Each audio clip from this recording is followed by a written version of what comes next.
that last statement of Kasim, who is the communications officer for the Basketball Association, the step that the government took, that is in reaction to the development, transporting the players back to the Gambia, hiring a private jet for them, returning them safely to the Gambia and taking them, to the hospital for treatment. According to him, what you did at that last moment was what you should have done in the beginning. First of all, what clarification would you want to make on that?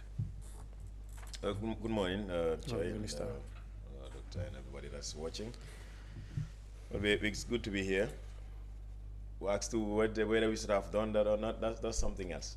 And then, unfortunately, this is where we have to start with. But one thing and even yesterday I said it, there is a difference between something that is properly organized and an emergency response plan. Now, what people saw on that day is more of like an emergency response plan. And you cannot tell anybody that emergency response plan is the same as responding to or taking action when a national team is going. No. So chartering a flight, that has to do 2 inbound flights, which is because that's a special jet anyway. It just takes about 15 people. So if we are going to put 15 people to take them to Guinea and come back, that was never the issue. So the response, the ambulances, the whole Edward Francis Small and people from the medical and health and the Red Cross were there because there is an emergency. And so we were responding to an emergency. And that is a responsibility of a state, that when your citizens are involved in an accident, you mobilize and rescue them from the situation that they are. And when the president gave the directives that we can charter that plane and go and get them, it was because Gambians were in Guinea, in a hospital, involved in an accident, and we have the responsibility to bring them home. And we've seen a lot of that. I mean, recently we've seen people in Algeria who were on the back way. They were brought back in a plane. Nobody would say, oh, why didn't you give them a plane to go to Algeria? It doesn't apply. So these are all analysis arguments that for us doesn't hold. And like I said, associations are independent. They are not necessarily government institutions. Our responsibility as a state, which we have under this government been doing more than any government in the past, is to provide as much facility as possible, as many opportunities as possible to Gambian athletes, to Gambian sportmen. That is why we are seeing all of these young people going to multiple countries to compete, and then when they qualify, government puts in a lot of resources to support them to go and participate. When you say associations are independent, what role does the government play in this? What is the role of the government, and what is the role of the associations and the bodies involved in the sports sector? People need to understand that first. Okay, so you listen to Kasim, and he said, the first thing he said was that we hope the association will learn from this. Now, he is a sport person. He understands that the primary duty bearer when it comes to athletes and their activities is the association, it's not the government.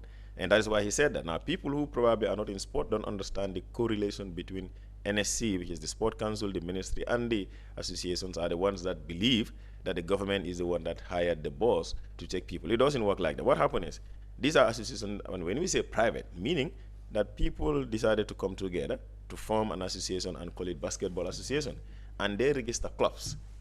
I don't have a club, maybe you don't have a club, but people have basketball clubs, and they go and register with the Basketball Association as affiliates. And then those club owners and the club members are the ones that elect the leaders of an association. And I'm using basketball because it is the one that is on the spot at the moment. But all of the associations are like that. And then they're answerable to them.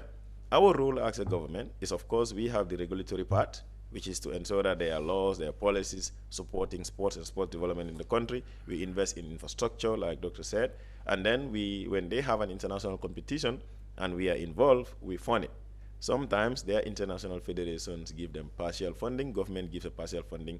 For some activities like the one that they just were going to Guinea, government fully funded it. Now, but we fund a budget that they submit to us. And in their budget, their intention was to travel by land because they wanted to take more young people to give them an opportunity. They could have said, okay, we want to file a single team, like a male team or a female team, but they wanted to take both male and female. And in that instance, we didn't even discuss what mode of travel they will use. They decided that they're going to hire a bus and go, and they submitted a budget to us. And yesterday I made a post just to clarify all these things. They submitted a budget of 1.2 million, which includes the hiring of the bus, the payment of the registration fee, the MRI test fee, and then their accommodation and feeding, and the allowance of the players. This is what constituted 1.2 million. When we revised it, we brought down to 1 million, and that's what we gave them. So that's why I said it's a fully funded activity based on the budget. So this is where government's role is. Now, if they decide to go and participate in an activity, it's them. If they come to us, we can say, no, we cannot fund this, or we can support and say, okay, you guys can go ahead. So this is government funding or government responsibility generally. But the idea that government manages travels of association, it doesn't apply. So we need to be very cautious. One accident cannot, maybe there should be some guidelines in terms of travel for safety. Maybe yes. Look at the bus, the status of the bus to make sure it's in good condition, the driver, and some protocols to be put in place to ensure safety. But look, when I was living in Sweden, we used to travel from, even though the roads are better, from Stockholm to Oslo to go and play sports and come back again. These things happen. And if the association thinks that, like I heard their PRO say yesterday, that it's an experience to travel by road, to see other countries, explore other areas as well. So I think for me, it's an accident has happened. And I think here, we need to commend the government for swiftly putting up an emergency response plan at a huge cost, that is sending chartered flights to evacuate and bring our citizens. Because like you said, our citizens are involved.